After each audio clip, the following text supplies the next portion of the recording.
ఇతరులను ప్రేమించేందుకు ప్రయత్నించే ముందు మిమ్మల్ని మీరు ప్రేమించుకోండి. దీని గురించి ఎప్పుడైనా ఆలోచించారా? మిమ్మల్ని మీరు ప్రేమిస్తున్నారా? మీ పట్ల మీకు గౌరవం ఉందా? సరే, ప్రేమ గురించి మర్చిపోండి. గౌరవాన్ని గురించి మర్చిపోండి. అసలు మిమ్మల్ని మీలా ఒప్పుకుంటున్నారా? ఇక్కడ మిమ్మల్ని మీరు నిందించుకుంటున్నారు. మరెవరిలాగానో ఉండటానికి తాపత్రయపడుతుంటారు. మీరు మీలాగా ఉండటానికి అస్సలు ఇష్టపడరు. ఎవరైతే తమను తాము గాఢంగా ప్రేమించుకోగలరో వారే ఇతరులను ప్రేమించగలరు. ప్రేమ పుట్టుక మొదట మీలోనే జరుగుతుంది, కానీ జనం వారిని వారు ప్రేమించుకోవడం లేదు అనే విషయం కూడా వారికి తెలియకుండానే ఇతరులను ప్రేమించే ప్రయత్నం చేస్తారు. మిమ్మల్ని మీరే ప్రేమించుకోలేని వారు ఇతరులను ఎలా ప్రేమించగలరు? నీతో ఉంటే ఇతరులకు పంచగలరు, కానీ మీరే డొల్లగా ఉన్నప్పుడు ఇతరులకు ఏం పంచగలరు? ప్రతి శిశువు అత్యంత ఆత్మగౌరవంతో పుడతాడు. ప్రతి శిశువుకు తన విలువ ఏమిటో తనకు తెలుసు. అది అతని సహజ సిద్ధమైన మాన్యతే. అందుకే ప్రతి శిశువు తనను తాను ప్రేమించుకుంటాడు, గౌరవించుకుంటాడు. మీరేమో అతనికి పూర్తి వ్యతిరేకంగా నేర్పుతారు. మొదట మీరు అతనిలోని సహజ సిద్ధ సౌందర్యాన్నంతా నాశనం చేసి అతన్ని పూర్తిగా ఒక తప్పుడు వ్యక్తిగా తయారు చేస్తారు. ఇలా ఎందుకు జరుగుతోంది అంటే తప్పుడు జనమే బానిసలుగా పడి ఉంటారు.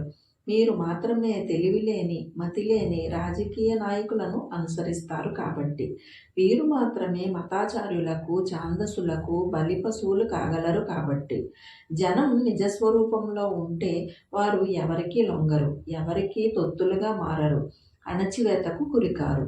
తమను తాము ప్రేమించుకునేవారే ధ్యానించగలరు. అందవికారమైన ముఖాన్ని ఎవరు చూడాలనుకుంటారు?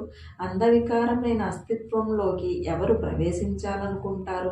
ఎవరనుకుంటారు వారి బురదలోకి వారు లోతుగా వెళ్ళాలని? ఎవరనుకుంటారు వారి అంధకారంలోకి వారు వెళ్ళాలని? మీరు నరకంగా భావించే నరకంలోకి వెళ్ళాలని ఎవరనుకుంటారు? ఎవ్వరూ అనుకోరు కాబట్టి ఆ విషయాలన్నిటిపైన ఓ అందమైన ముసుగు కప్పి పూలు పరుస్తారు. ప్రతివారు తమ నుండి తాము ఎల్లప్పుడూ తప్పించుకొని పారిపోయే ప్రయత్నాలు చేస్తుంటారు. అందుకే జనం నిరంతరం సహవాసం కోసం వెతుకుతుంటారు. వారితో వారు ఉండలేకపోతారు, ఇతరులతో ఉండాలనుకుంటారు. అంగీకరించండి మీ అసక్తతలను, అంగీకరించండి మీ అసమగ్రతలను. మనిషిగా ఉండాలంటే అంగీకరించాలి. మిమ్మల్ని మీరుగా ఆనందంగా అంగీకరించండి, బలవంతంగా కాదు. ఎందుకంటే మిమ్మల్ని అంగీకరించింది. అందుకే మిమ్మల్ని మీరు అంగీకరించండి, ప్రేమించండి. స్వయం ప్రేమలో ఉక్కిరిబిక్కిరి అయిపోండి. ఆ ప్రేమ ద్వారా సృజనశీలురు అవుతారు. మీరు నిర్బంధంలో ఉన్నారు. ఇది మీకు తెలియనంత వరకు మీ నిర్బంధాన్ని మీరు చూడలేకపోతారు. అరువు తెచ్చుకున్న భావజాలంలో కొట్టుమిట్టాడుతుంటారు. ఈ భావాలు, ఆశయాలు, ఆలోచనలు, ఆదర్శాలు అన్నీ కూడా ఈ మనస్సాక్షికి విరుద్ధంగా మీపై రుద్దబడినవే. వీటన్నిటి చేత మీరు పూర్తిగా బందీలు అయిపోయారు. మీరు జైల్లో ఉండకపోవచ్చు, కానీ జైలుకు మరో రూపమైన కనిపించని భావజాల బందికాన అంటే ఐడియాలజీలో మ్రగ్గుతున్నారు. మీరు ఒక హిందువో, క్రిస్టియనో, మరేదో దానికి సంబంధించిన వారైతే స్వచ్ఛంగా ఎలా ఉండగలరు? భావజాలాలు లేదా సిద్ధాంతాలు మిమ్మల్ని స్వచ్ఛతకు, అమాయకత్వానికి దూరం చేస్తాయి.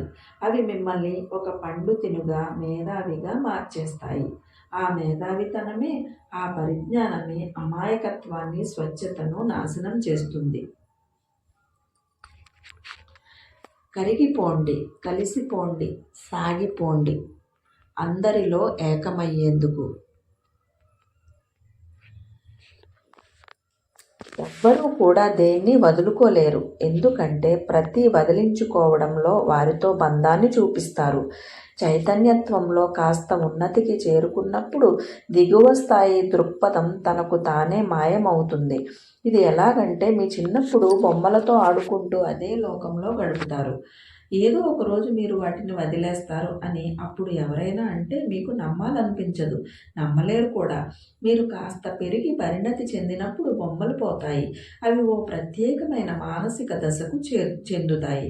అలాగే ఇంటితో ఉన్న అనుబంధాలు, కుటుంబంతో ఉన్న మమకారాలు మొదలైనవన్నీ కూడా పరిణతిలోని ఆయా దశలు. ఇవన్నీ కూడా ఓ చిన్నపాటి అపరిపక్వతను చూపుతాయి, అంతకంటే మరేం లేదు. ఉదాసీనంగా ఉండకండి. మీరు ఒక పూదోటలో నడుస్తుంటారు. ఆ వేళలో పట్టింపు లేకుండా ఉదాసీనంగా నడిచిపోకండి. ఓ ఆకును తాకి చూడండి, ఓ మొక్కను పలకరించండి, ఓ పువ్వుతో ఊసులాడండి. అవి మీకోసం తప్పక స్పందిస్తాయి. గట్టిగా అరిచే అవసరమే లేదు.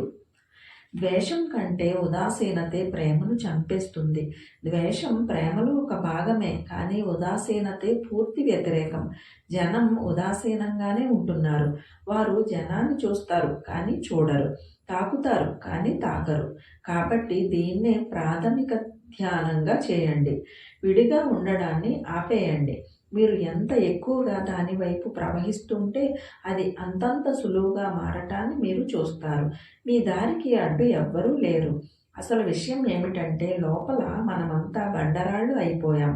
మనం కరగం, ప్రవహించం, కలిసిపోము. మనల్ని మనం వేరుగా నిరూపించుకునే వ్యర్థ ప్రయత్నాలనే చేస్తూ ఉంటాం. కానీ ఏకమయ్యేందుకు ప్రయత్నించాలి. అదే అనిర్వచనీయం అవుతుంది. ప్రకృతిలో లీనమైపోండి. ఓ చెట్టు క్రింద కూర్చున్నప్పుడు మీరు చెట్టు వేరు వేరు అని భావించకండి. అక్కడ లీనత్వాన్ని ఉండనివ్వండి. ప్రారంభంలో ఈ లీనత్వం లేదా తాదాత్మ్యం చాలా తక్కువ పరిమాణంలో ఉంటాయి. కేవలం మానసిక శక్తే కదులుతుంది. త్వరలోనే అది పైనే కాదు, ద్రవ్య పదార్థానికి కూడా సంబంధించిందని మీకు అనుభవంలోకి వస్తుంది. అప్పుడు చెట్టును తాకడంలో మీ ఇరువురి మధ్య ఓ బదిలీ ప్రక్రియ కొనసాగుతుంది. అది ద్రవ్య పదార్థంలో కూడా. మీ శరీరం సుసంపన్నమవుతుంది, చెట్టు కూడా సుసంపన్నమవుతుంది. ధ్యాన ఫలితమే ప్రశాంతత, ప్రసన్నత. ప్రశాంతత బాహ్యం నుండి వృద్ధి చెందదు.